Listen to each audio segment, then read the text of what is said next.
అందరికీ నమస్కారం. ఈరోజు కథ పెళ్లి పుస్తకం ఎపిసోడ్ నెంబర్ 14. ఈ స్టోరీ మీకు నచ్చితే తప్పకుండా లైక్ చేసి మన ఛానల్ని సబ్స్క్రైబ్ చేసుకోండి. ఇక స్టోరీలోకి వెళ్దాం. ఏంటి ప్రియా నువ్వనేది? అవునక్క అని తనని కోపంగా చూస్తున్న మహేంద్రని చూసి భయంతో తలదించుకుంది ప్రియ. మహి, ఎందుకు తనని కోపంగా చూస్తున్నావు? తను చెప్పేది పూర్తిగా వినొచ్చు కదా అంటుంది మహిర. వాడసలు నీకెప్పుడు ఫోన్ చేశాడు అని సూటిగా అడిగాడు మహేంద్ర. ఉదయం నువ్వు హాస్పిటల్కి వెళ్ళగానే ఫోన్ చేశాడు అని సంతోష్ బెదిరించిన సంగతి అనసూయ అన్న మాటలు చెప్పగానే అంతా విన్న మహేంద్ర, వాళ్ళు బెదిరిస్తే నువ్వెందుకు భయపడుతున్నావు? వాళ్ళ మాటలు విని భయపడి ఇక్కడికి వచ్చావా అంటాడు. ఆ మాటకి ప్రియ బాధగా చూసింది. ఎందుకో మహిపై విపరీతమైన కోపం వచ్చింది మౌలికి. వాళ్ళకి భయపడి నేనెందుకు ఇక్కడికి వస్తాను? నిజంగానే అక్క కోసం వచ్చాను బావా, అంతేకాని సంతోష్ మాటలు విని మీ ఇద్దరిని విడదీయటానికి మాత్రం రాలేదు అంది ప్రియ. ఆపుతావా అని మహేంద్ర సీరియస్గా అనగానే ప్రియ ఇంకా ఏం మాట్లాడలేదు. కానీ మౌలికి మాత్రం ఎక్కలేని కోపం వచ్చింది. మహి అంటూ నీరసంగా పిలిచింది. ఏంటి మౌలి అని ముందుకు వచ్చి అన్నాడు. అంత నీరసంలోనూ కూడా మౌలి చాచిపెట్టి మహేంద్ర చెంపపై కొట్టింది. ఊహించని చర్యకి ప్రియ షాక్గా చూసింది. చంపేస్తాను ఇంకోసారి మనసుకి కష్టం కలిగించే మాటలు మాట్లాడావంటే. ఎందుకు నువ్వు ప్రియని బాధ పెడుతున్నావు అంటుంది మౌలి. నేనెందుకు బాధ పెడతాను మహిరా? ప్రియా మనసు నీకింకా పూర్తిగా తెలీదు. తను చాలా సెన్సిటివ్, భయం ఎక్కువ. అంతేకాదు, తనకి అత్తయ్య మామయ్య అంటే పంచ ప్రాణాలు అని మహేంద్ర అనగానే, కాదని నేను అనటం లేదు మహేంద్ర, కానీ నువ్వు చెప్పే పద్ధతి నాకు అస్సలు నచ్చలేదు. ఎంత కాదన్నా తను నీ మరదలు, ఆ విషయం గుర్తుంచుకొని మాట్లాడు. నా ముందే కాదు, ఎవరితో అయినా సరే అని చెప్పి ప్రియా చేతిని పట్టుకొని, ప్రియా తన మాటలు నువ్వేం పట్టించుకోకు అంటుంది మౌలి. లేదక్క, బావా ఇప్పుడే కాదు, ఎప్పటి నుంచో అలానే తిడతాడు నన్ను అని కాసేపు మౌలితో మాట్లాడి ప్రియా ఇంటికి వెళ్ళింది. మహేంద్ర, నీ పద్ధతి ఏం నాకు నచ్చటం లేదు అంటుంది మౌలి. ఇచ్చావు కదా, ఇంకా నేనేం చేశాను అని చెంప మీద చేయి వేసుకుని అన్నాడు మహేంద్ర. నువ్వు ప్రియాని కావాలని తిట్టావు, అర్థం చేసుకోలేనంత పిచ్చిదాన్ని కాదు నేను అంటుంది మౌలి. ఏం చేయను మౌలి, తనింకా నన్ను ప్రేమిస్తుంది. ఈ రకంగా ఆయన మాట్లాడితే నాపై పెంచుకున్న ప్రేమని చంపుకుంటుందని నా ఆలోచన. నాకైతే తను నిన్ను మర్చిపోదని అనిపిస్తుంది అంటుంది మౌలి. నీకెందుకలా అనిపిస్తుంది అని అడుగుతాడు మహేంద్ర. ప్రియా నీపై ఎంత ప్రేమ పెంచుకుందో తన కళ్ళు చూస్తేనే అర్థం అవుతుంది. తనని చూస్తుంటే నాకే జాలేస్తుంది మహేంద్ర. అందుకని ఇప్పుడేం చేస్తావు అంటాడు మహేంద్ర. ప్రియాకి నిన్నిచ్చేద్దాం అనుకుంటున్నాను అంది. ఆ మాటకి మహేంద్ర కోపంగా చూశాడు. తెలిసి ప్రియా జీవితాన్ని నేను మళ్ళీ నాశనం చేయలేను మౌలి. ఈ విషయంలో ఎవరు నన్ను ఏమనుకున్నా పర్లేదు అని మహేంద్ర తన నిర్ణయం చెప్పగానే మౌలి ఇంకా ఏం మాట్లాడలేదు. ఇంటికొచ్చిన ప్రియ చాలాసేపు ఏడ్చింది. ఒక నిర్ణయానికి వచ్చి తన బట్టలు సర్దుకొని బ్యాగ్ పక్కన పెట్టి బయటకొచ్చి వర్మగారి రూమ్ కేసి చూసింది. తలుపు వేసి ఉండటంతో వర్మగారు పడుకున్నారని అర్థమై క్షణం కూడా ఆలస్యం చేయకుండా ఇల్లు వదిలి వెళ్ళిపోయింది ప్రియ. మౌలికి హెల్త్ క్యూర్ అయ్యే వరకు మహేంద్ర 2 రోజులు హాస్పిటల్లోనే ఉన్నాడు. మౌలిని డిశ్చార్జ్ చేశాక మహేంద్ర ఒకసారి ఇంటికి వెళ్ళాలని మూర్తితో కలిసి ఇంటికొచ్చాడు. అప్పటికే వర్మగారు హాల్లో కూర్చున్నారు. గుడ్ మార్నింగ్ సార్ అంటూ విష్ చేశాడు మూర్తి. మహేంద్ర ఈ 2 రోజులు హాస్పిటల్లో ఉండటంతో నీరసం వచ్చి సోఫాలో కూలబడి, ప్రియా కాఫీ ఇవ్వవా, బాగా తలనొప్పిగా ఉంది అన్నాడు. తనుంటేనే కదా నీ కాఫీ ఇచ్చేది అన్నారు వర్మ. తండ్రి మాటలకి మహేంద్ర ఏం అర్థం కాక చూశాడు. నాన్న ప్రియా అంటాడు. ఇల్లు వదిలి వెళ్ళిపోయిందిరా. తండ్రి మాటలకి షాక్ అవి, ఏంటి నాన్న మీరనేది? అవునరా, 2 రోజుల క్రితమే తన ఇల్లు వదిలి వెళ్ళిపోయింది. అదేంటి నాన్న, ఈ 2 రోజులు ప్రియా నాతో ఫోన్లో మాట్లాడింది అన్న మహేంద్ర మాటలకి వర్మగారు ఏం అర్థం కాక చూశారు. ఏంట్రా నువ్వనేది? అవును నాన్న, ప్రియకి చెప్పే 2 రోజులు నేను హాస్పిటల్లో ఉన్నాను. తనే అంది, ఉండు బావా, ఎప్పుడూ ఉండే ఆఫీస్ పనులే కదా, నేను మావయ్యని చూసుకుంటాను, నువ్వు మౌలి దగ్గర ఉండు అని తనే చెప్పింది నాన్న. నైట్ కూడా తనతో మాట్లాడాను అని ఒక్క క్షణం తన మాటలు ఆపి మహేంద్ర తలపట్టుకున్నాడు. మహేంద్రకి ప్రియ ప్లాన్ అంతా అర్థమైంది. తనని ఎవరూ బెదిరించలేదు. సంతోష్, అనసూయ కూడా ఫోన్ చేయలేదు. కావాలనే బెదిరించారని చెప్పి మహేంద్రకి కోపం వచ్చేలా తన చేత మాటలు పడేలా చేసి ఇల్లు వదిలి వెళ్ళిపోయిందని మహేంద్రకి క్లియర్గా అర్థమైంది. ఫోన్ రింగ్ అవటంతో వెంటనే ఫోన్ లిఫ్ట్ చేశాడు. వెళ్ళావా బావా ఇంటికి అని అడుగుతుంది. ఎంత పని చేసావు ప్రియా అన్నాడు మహేంద్ర. నేనెంత పని చేశాను బావా? సంతోష్, అనసూయ అత్త బెదిరించారని అబద్ధం చెప్పాను. అసలు నీకు చెప్పకుండా వెళ్ళిపోదామని అనుకున్నాను. కానీ బావా, చివరిసారిగా నిన్ను అక్కని చూడాలనిపించింది. అందుకే వచ్చాను. నిన్ను అక్కనే చూశాను కదా, ఇంక నా బెంగ తీరిపోయింది బావా. ఇంక నా లైఫ్ ఏదో నేను చూసుకోవాలి కదా. ఎంతకాలమని నీ దగ్గరుంటాను అంటుంది ప్రియ. ఎందుకే ఇంత పని చేశావు? నువ్వు హాస్పిటల్లో మాట్లాడినప్పుడే నాకు అనుమానం వచ్చింది. దూరంగా ఉంటావనుకున్నాను కానీ మరి ఇంత దూరంగా వెళ్ళిపోతావని అస్సలు అనుకోలేదు. తప్పు చేశావు ప్రియా అంటాడు మహేంద్ర. బావా, ఇప్పటి వరకు జరిగిందేదో జరిగింది. ఇకనైనా నువ్వు అక్క సంతోషంగా ఉండండి. అంతేకాదు, నాకైతే బంగారం రూపంలో ఉన్న మరో బాబుని చూడాలనుంది బావా అంటుంది ప్రియ. నీ మాటలు తట్టుకునే ఓపిక నాకు లేదు ప్రియా. నీ మంచితనానికి చేతులెక్కి మొక్కినా తప్పులేదని అనిపిస్తుంది అంటాడు. అంత పెద్ద పెద్ద మాటలు మాట్లాడక బావా, నాకు నచ్చదు. ఎంత కాదన్నా ప్రేమించినా నా ఫస్ట్ లవ్ నువ్వే కదా బావా. నువ్వెక్కడున్నా హ్యాపీగా ఉండాలి. ఒక మాట చెప్పనా అంటుంది. చెప్పు ప్రియా. ఐ మిస్ యూ బావా అని ప్రియా ఫోన్ కట్ చేయగానే మహేంద్ర బాధపడ్డాడు. ఏదో జరిగిందని అర్థమై వర్మగారు ఏం మాట్లాడలేదు. ఫోన్ కట్ చేసిన ప్రియ ఏడుస్తూ బెడ్ మీద కూర్చుంది.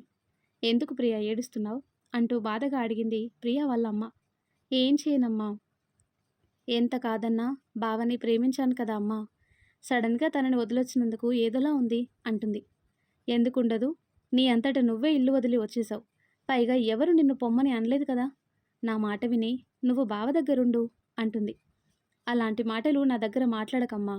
అన్ని విషయాలు తెలుసుండి నేనెలా బావతో కాపురం చేస్తాను? నిజంగానే అలా చేస్తే నా అంత దుర్మార్గురాలు, స్వార్థపరురాలు ఇంకా ఎక్కడా ఉండదు. జరిగింది మర్చిపోవటానికి ట్రై చేస్తానమ్మా. మహా అయితే కొన్ని రోజులు బాధపడతాను, అంతే కదా అని ప్రియ అనగానే, ఏంటో నువ్వు చేతులారా జీవితాన్ని నాశనం చేసుకున్నావు అని బాధపడింది ప్రియ వాళ్ళ అమ్మ. ప్రియ వాళ్ళ అమ్మ మాటలు పట్టించుకోలేదు. బాధగా ఆలోచిస్తూ ఎప్పటికో నిద్రలోకి జారుకుంది. ఆ తర్వాత కట్ చేస్తే ప్రియ అంత త్యాగం చేసేసరికి మహేంద్ర ఎంతగానో బాధపడ్డాడు. ఆ పెయిన్ తీసుకోవటం మహేంద్రకి చాలా కష్టంగా అనిపించింది. 2 రోజులు తన పరిస్థితి ఏంటో తనకి అర్థం కాక చివరికి మౌలికి ఫోన్ చేయలేదు. ఆఫీస్కి వెళ్ళటంలో బిజీ అయ్యాడు. ఆ రోజు ఇంపార్టెంట్ మీటింగ్ కావటంతో లంచ్ కూడా స్కిప్ చేసి మహేంద్ర సీరియస్గా మీటింగ్లో ప్రజెంటేషన్ ఇస్తుండగా దడేలిన డోర్ తెచ్చుకోవటంతో మహేంద్రతో పాటు మిగిలిన అందరూ కూడా డోర్ కేసి ఆశ్చర్యంగా చూశారు. లైట్ పింక్ కలర్ ఫ్రాక్లో ముద్దుగా ఉన్న కూతుర్ని చూడగానే మహేంద్ర షాక్ అవ్వాడు. వసు ఎంతో ప్రేమగా పిలిచాడు. నాన్న అంటూ ఏడుస్తూ మహేంద్రని చుట్టేసి భుజంపై తలని వాల్చి వెక్కి వెక్కి ఏడ్చింది. కూతురు ఎందుకు ఏడుస్తుందో అర్థం చేసుకోలేనంత పసివాడు కాదు మహేంద్ర. మీటింగ్ క్యాన్సిల్ చేయమని మూర్తికి చెప్పి తన పర్సనల్ రూమ్కి వచ్చాడు. ఎందుకు తల్లి ఏడుస్తున్నావు? ఏడవకేం చేయాలి నాన్న? 2 రోజులు నువ్వు అసలు ఇంటికి రాలేదు, కనీసం ఫోన్ చేయలేదు. నువ్వు నిజంగానే మమ్మల్ని వదిలేశావా అన్న బంగారం మాటలకి మహేంద్ర చివ్వున తలెత్తి చూశాడు. ఏంటి నాన్న అలా చూస్తున్నావు? ఎందుకు నువ్వు మా దగ్గరికి రాలేదు? నీకు తెలుసా నాకెంత ఏడుపు వచ్చిందో అని బంగారం అనగానే మహేంద్ర బాధగా కూతుర్ని తన గుండెలకి హత్తుకున్నాడు.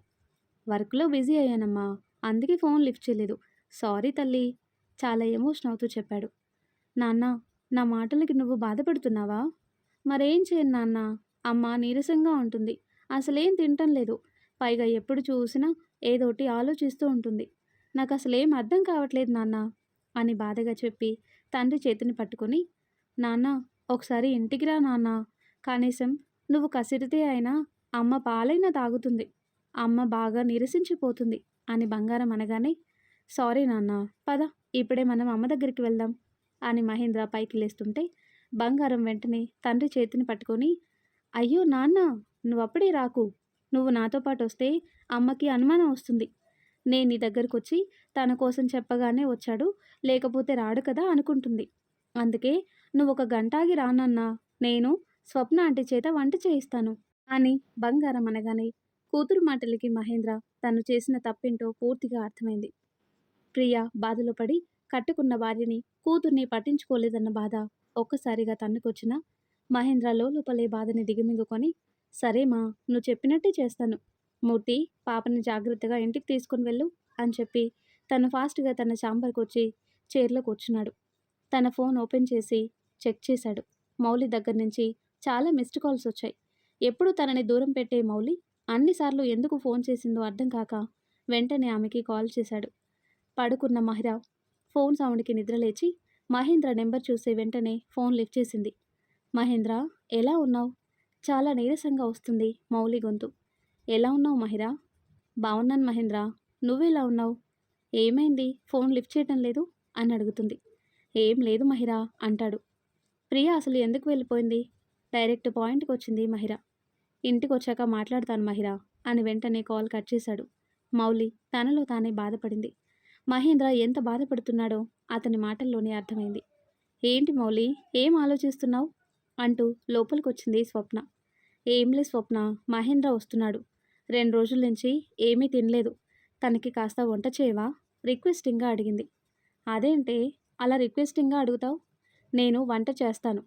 వస్తానని చెప్పారా సార్ అని అడుగుతుంది. చెప్పలేదు కానీ నాకు తెలుసు ఆయన వస్తారు అంటుంది. మౌలి, నిన్నొకటి అడగనా?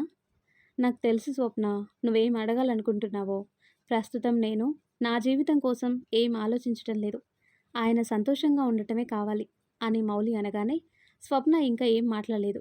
వంట చేయడానికి కిచెన్ రూమ్కి వెళ్ళింది. ఈలోపు లోపలికొచ్చారు మూర్తి, బంగారం. మూర్తిని చూడగానే అర్థమైంది బంగారం ఆఫీస్కి వెళ్ళి మహేంద్రని కలిసిందని. అమ్మా, లేచావా? పాలు తీసుకుని రానా? ఎంతో అమాయకంగా అడిగింది. ఎక్కడికి వెళ్ళావు బంగారం? అది బయటికి వెళ్ళానమ్మా. అదే బయటికంటే ఎక్కడికి తల్లి? సారీ అమ్మా, నాన్న దగ్గరికి వెళ్ళాను అంది. అవునా, ఎందుకు? 2 రోజులు నాన్న ఫోన్ చేయలేదు కదా, పైగా మనం చేసినా ఫోన్ లిఫ్ట్ చేయలేదు కదా, అందుకే నాన్న ఎలా ఉన్నారో ఏంటో అని చూద్దామని వెళ్ళానమ్మా. పైగా నువ్వు కూడా నాన్న మీద బెంగ పెట్టుకున్నావు కదా, అందుకే ఏడుపొచ్చి వెళ్ళాను అని బంగారం అనగానే మౌలి నవ్వుతూ కూతుర్ని దగ్గరికి తీసుకొని, నేను నాన్న మీదేం బెంగ పెట్టుకోలేదు తల్లి. నాన్న ఎప్పుడొచ్చినా పర్లేదు, నీతోనే ఉంటారు అంటుంది. నాన్న నాతో ఉండటం ఏంటమ్మా, నువ్వు కూడా ఉంటావు కదా, అందరం కలిసే ఉంటాం కదా అని బంగారం అనగానే, ఉంటానమ్మా, ముందు నువ్వు వెళ్ళి స్నానం చేసి హోంవర్క్ చేయి. స్కూల్కి ఎలానో వెళ్ళలేదు, కనీసం హోంవర్క్ అయినా చేయాలి కదా. నువ్వు ఇలా స్కూల్కి వెళ్లకుండా హోంవర్క్ చేయకుండా ఉంటే నాన్నకి కోపం వస్తుంది. నీరసంగా అన్న మౌలి మాటలకి బంగారం బుద్ధిగా తలూపి ఫ్రెష్ అవ్వటానికి వెళ్ళింది. ఇంతలో లోపలికొచ్చాడు మహేంద్ర. అతను రాగానే స్వప్న పలకరించి బంగారం రూమ్కి వెళ్ళింది. మూర్తి బయట సోఫాలో కూర్చుని న్యూస్ పేపర్ తీసుకున్నాడు. ఎలా ఉంది మహిరా? ఆమె తల నిమురుతూ అడిగాడు. బానే ఉంది మహేంద్ర అని బాధగా చూసింది. ఓ కప్పటిలా స్టైల్గా లేడు. తిండి తిప్పలు లేక ముఖం అంతా పీక్కుపోయింది. దానికి తోడు ఇటు మౌలి నిర్ణయం, ప్రియ త్యాగం పరిస్థితులు అన్నీ మహేంద్రని కాస్త లొంగదీశాయని చెప్పాలి. ఏంటి మౌలి అలా చూస్తున్నావు? ఏం లేదు, కూర్చో అంటుంది. అని ఆమె పక్కన పడుకొని ఆమెని గట్టిగా పట్టుకొని పడుకున్నాడు. మహిర ఏం మాట్లాడలేదు. అతన్ని జోకొడుతూ ఆలోచనలో పడింది. ప్రేమించావా? మెల్లిగా అంది. ప్రేమ కాదు, అభిమానం అంటాడు. నువ్వు తన కోసం బాధపడుతుంటే నాకెందుకో ప్రేమ అనే అనిపిస్తుంది అంటుంది మౌలి. అలా అనుకుంటే నీ పొరపాటు మహిరా.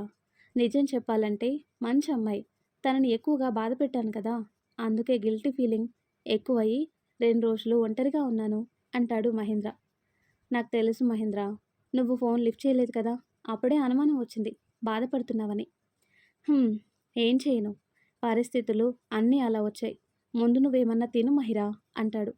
నాకు ఆకలిగా లేదు మహేంద్ర, నీ చేత్తో అన్నం తినాలనుంది, కాస్త తినిపించవే అంటాడు. ఆ మాటకి మహిరా నవ్వుతూ కంటి నిండా నీళ్లతో చూసింది. ముందుగానే స్వప్న లంచ్ బాక్స్ అన్ని రూమ్లోనే పెట్టడంతో మౌలి పైకి లేచి ప్లేట్లో భోజనం వడ్డించి మహేంద్రకి తనే స్వయంగా తినిపించింది. ఇంకా చాలు మౌలి అని మహేంద్ర అనగానే మహిర ఇంకా జ్యూస్ తాగి బెడ్ మీద కూర్చుంది. కాలం ఎవరికోసం ఆగుతుంది? ఎవరికోసం ఆగదు కదా. మౌలి రికవరీ అయ్యే వరకు మహేంద్ర డైలీ వస్తూ ఆమెని పలకరించి ఆఫీస్లో బిజీ అయ్యాడు. ప్రియాకి కాల్ చేసినా నాట్ రీచబుల్ అని రావడంతో ఇంకా ప్రియా దూరం పెట్టిందని అర్థమై మహేంద్ర ఇంకా ఆమెని కదిలించలేదు.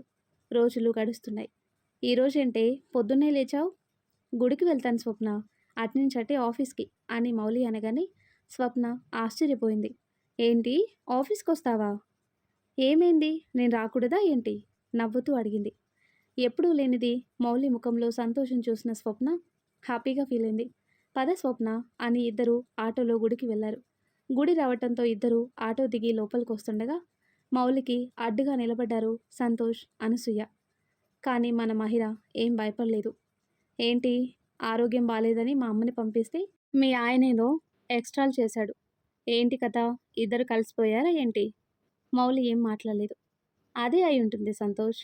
లేదంటే దీని ముఖం ఎందుకు ఇంతలా వెలిగిపోతుంది అని అనసూయ అనగానే, అవును అయితే ఏంటి అని మహిర అనగానే ఇద్దరు కోపంగా చూశారు.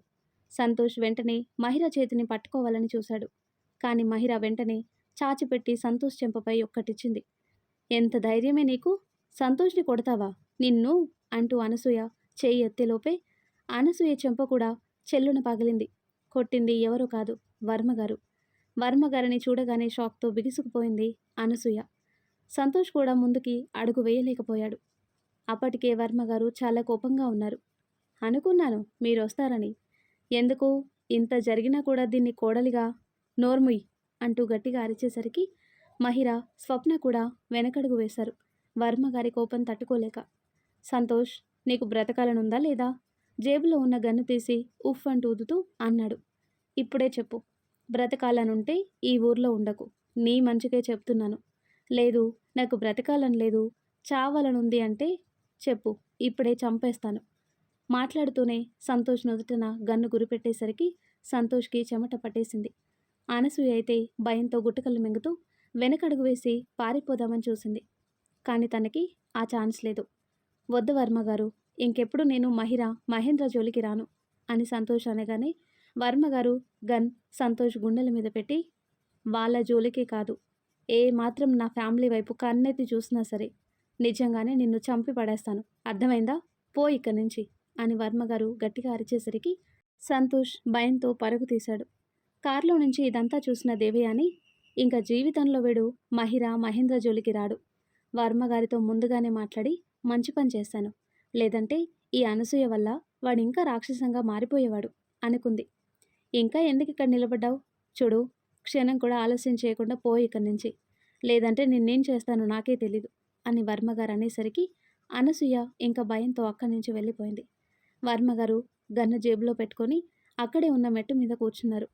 మహిర వెంటనే పరుగున వర్మగారికి వాటర్ ఇచ్చింది. ఎలా ఉంది మావయ్య? కొంచెం బీపీ రేజ్ అయింది తల్లి, నేను బాగానే ఉన్నాను అంటాడు. ఎందుకు మావయ్య మీకు అంత కోపం? వాడికి ఎలానో నేను బుద్ధి చెప్పేదాన్ని కదా అంటుంది. బుద్ధి చెప్పినా మారే రకం కాదమ్మా ఇద్దరు, అందుకే ఇవ్వాల్సింది ఇచ్చాను. ఒకవేళ నా మాట కాదని ఆ సంతోష్ ఇలానే మూర్ఖంగా ఉంటే చెప్పు, కేసు పెట్టి జైల్లో పడేస్తాను. బెదవ, కళ్ళు మూసుకుపోయి ఏడుస్తున్నాడు అని వర్మగారు తిట్టుకున్నారు.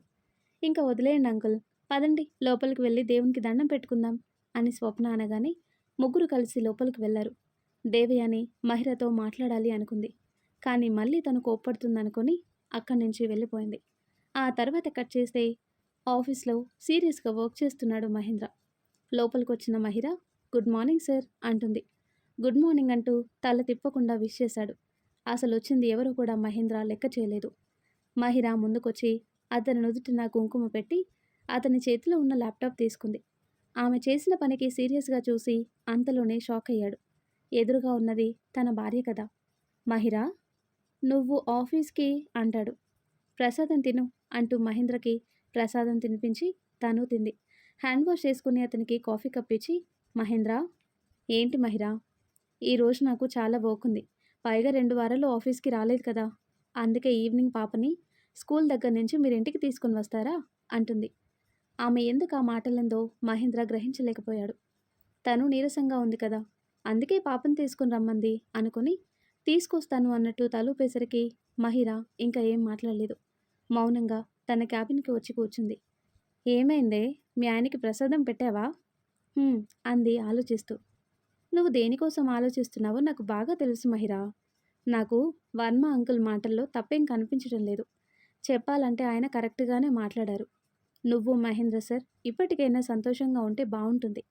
బంగారం కోసమైనా ఆలోచించవే, తనకి తండ్రి ప్రేమ కావాలి కదా అని స్వప్న చెప్పాల్సింది చెప్పి తన వర్క్లో పడింది. మహిర చాలాసేపు తనలో తానే ఆలోచించుకొని ఒక నిర్ణయానికి వచ్చి వర్క్ చేసింది. లంచ్ టైం కావటంతో మహిర, రా భోజనం చేద్దాం అని పిలుస్తుంది స్వప్న. లేదు స్వప్న, నువ్వు తిను, సార్కి పెట్టాక అప్పుడు తింటాను అని మహిర అనగానే స్వప్న ఆశ్చర్యంగా చూసింది. మహిరా, నేను విన్నది నిజమేనా? అవును. "హ్మ్, ఇదే కదా కోరుకుంది" అని ఎంతో ప్రేమగా మహిరని హత్తుకుంది. స్వప్న, ఇది ఆఫీస్‌నే, అందరూ మనల్నే చూస్తున్నారు. చూస్తే చూడని ఇప్పుడేమైంది అంటుంది స్వప్న. "హ్మ్, నీకు అసలే ఆకలెక్కువ. ముందు భోజనం చెయ్యి. అలానే మూర్తి బాబాయ్ కూడా బాక్స్ ఇవ్వు." "నువ్వు వేరేగా చెప్పాలా? అందరికీ వంట చేసింది నువ్వే కదా. ఇస్తాను కానీ ముందు నువ్వెళ్ళు" అని స్వప్న అనగానే మహిర లంచ్ బాక్స్ తీసుకొని మహేంద్ర క్యాబిన్‌కి వెళ్ళింది. సేమ్ మార్నింగ్ చేసిన వర్క్‌నే ఇప్పుడు చేస్తున్నాడు. అదే సీరియస్ ఫేస్‌తో. "సార్, భోజనం." "నాకు ఆకలిగా లేదు మూర్తి" అన్నాడు. "సార్, భోజనం." "మూర్తి." "సార్, భోజనం" అంది. ఈసారి మహేంద్ర ఏం మాట్లాడలేదు. స్పృహలోకొచ్చాడు కదా, ఆ గొంతు ఎవరిదో బాగా అర్థమై, "ఆకలిగా లేదు మహిరా, తర్వాత తింటాను" అన్నాడు. "తినవా?" అంది. మరో మాట మాట్లాడలేదు. హ్యాండ్ వాష్ చేసుకొని కూర్చున్నాడు. ఈలోపు టేబుల్‌పై నీట్‌గా క్లాత్ వేసి అతనికి ఫుడ్ సర్వ్ చేసింది. మహేంద్ర ఆశ్చర్యంగా చూశాడు. అన్నీ అతనికిష్టమైన వంటలు చేసింది. "ఏంటి ఈరోజు కొత్తగా?" అంటాడు మహేంద్ర. "కొత్తగా ఏముంది? టైంకి తినకపోతే మీ ఆరోగ్యం ఏం కావాలి?" అని మాట దాటవేసింది. మహేంద్ర ఇంకా ఏం మాట్లాడలేదు. బుద్ధిగా భోజనం చేశాడు. కానీ అతనిలో వచ్చిన మార్పు చూసి ఆశ్చర్యపోయింది మహిర. ఎప్పుడు తనకెదురైనా తన మాటలతో, చేష్టలతో అల్లరి పెట్టే మహేంద్ర ఇప్పుడు అంతలా కమాండింగ్‌గా ఉండేసరికి ఇంతకు ముందులా చొరవగా ఉండాలి అంటేనే భయం వేసింది మహిరకి. ఆమె పెట్టిందంతా వద్దు అనకుండా తిని హ్యాండ్ వాష్ చేసుకున్నాడు. అతను తిన్న ప్లేట్‌లోనే మహిర ఫుడ్ పెట్టుకుంది. అది చూసిన మహేంద్ర ఆశ్చర్యపోయాడు. "నువ్వేంటి నా ప్లేట్‌లో తింటున్నావు?" అంటాడు. భర్త తిన్న ప్లేట్‌లో భార్య తినాలి కదా అని మౌలి అనగానే మహేంద్ర షాక్‌గా చూశాడు. మరి ఆ తర్వాత ఏం జరుగుతుందో నెక్స్ట్ వీడియోలో తెలుసుకుందాం. ఎంతో ఇంట్రెస్టింగ్‌గా ఉండే ఈ స్టోరీ నెక్స్ట్ పార్ట్స్ కోసం ఈ వీడియో లైక్ చేసి మన ఛానల్ని తప్పకుండా సబ్స్క్రైబ్ చేయండి. Thanks for watching.